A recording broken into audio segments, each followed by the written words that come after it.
Ce coup de cœur, le voilà.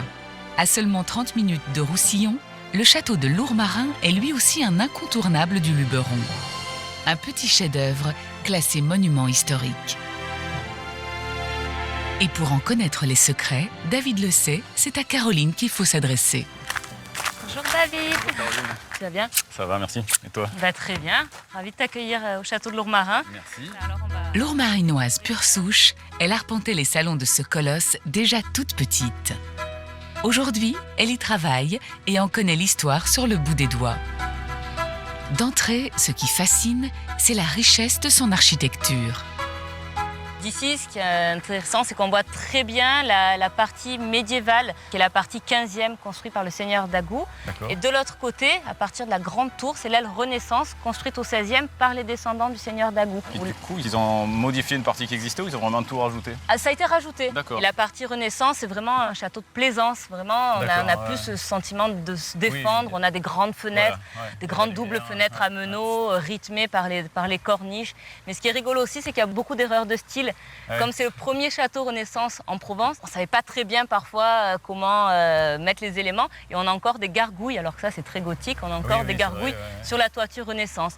Donc toutes ces petites erreurs de style en font aussi son charme. Ouais, elles sont très jolies ces gargouilles. Voilà. Très jolies, très utiles surtout. Aussi. Au début du XXe siècle, Robert Laurent Vibert, un industriel lyonnais, tombé perdument amoureux de ce château, alors en ruine et promis à un triste sort. Il le rachète et s'évertue durant 5 années à lui redonner son apparence d'antan.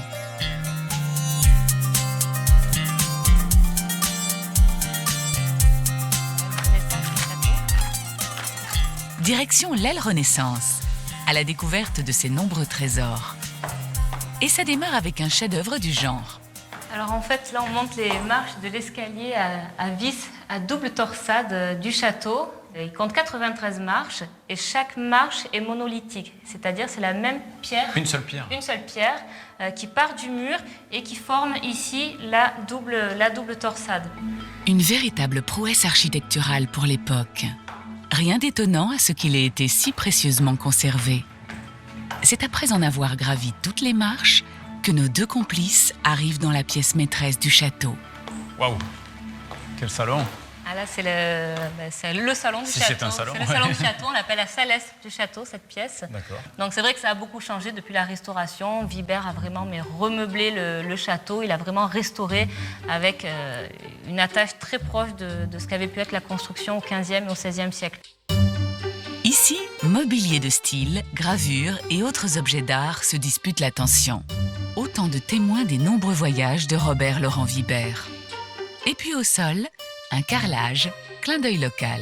Le carrelage est d'époque dans sa majeure partie, et tu remarqueras, puisque tu as visité les ocres de Roussillon, que... On a même manipulé ça. Voilà, tu les as manipulés. Le carrelage a été fait avec de la terre d'ocre faïencée. D'accord, ouais, on reconnaît la teinte un peu jaune-orange, malgré que ce soit très ancien. Si sa beauté et son élégance ne sont plus approuvées, c'est également une toute autre mélodie qui se joue chaque été au château. On entend de la musique. Ah oui, en plus d'être un monument historique, c'est aussi et avant tout une résidence pour les artistes. Selon le souhait de Vibert, grand amateur d'art, le château prend des allures de villa Médicis provençale plusieurs mois dans l'année. La mission de la Fondation est de leur offrir un cadre qui leur permet de travailler leur discipline artistique. D'accord. Là, ils trouvent au château une source d'inspiration ici, dans des vieilles pierres. Les lieux sont inspirants. C'est ça.